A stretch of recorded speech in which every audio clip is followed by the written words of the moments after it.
Kas ir galvenais risks saistībā ar tikko notikušo masveida datu noplūdu CSDD, kad tika nopludināti 1 un 2 miljonu cilvēku vārdu uzvārdu personas kodi? Galvenais, tas, protams, ir personas kods. Personas kods mums ar ko ir cieši saistīts? Ar tādu lietu kā Smart ID. Smart ID ļoti cieši saistīts ar internetbanku.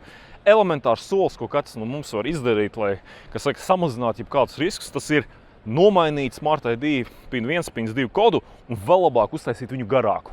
Nevis 4 cipari, kā mēs parasti lielākā daļa cilvēku, ko es zinu, parasti liek 4 ciparus, tā skaitā reiz. Bet uztaisīt viņus garākus un sarežģītākus, jo tas nedaudz mazinās tos risku, kad jūs kaut ko darat, ziniet, tādā automāta režīmā, nomainot kodus un uztaisot viņus sarežģītākus. Jūs tieši brīžos, kad jūs strādājat ar Smart ID, jums mazinās tas automātiskais risks un jums tas laiks, kad jūs tos kodus spiežat, ir garāks. Un tieši tās sekundes bieži vien ir tās, kas vajadzīgas, lai cilvēks nedaudz ieslēgtos, pamostos, saprastu, ka kaut kas nav tā. Pavisam vienkārši rekomendācija. Paldies par uzmanību!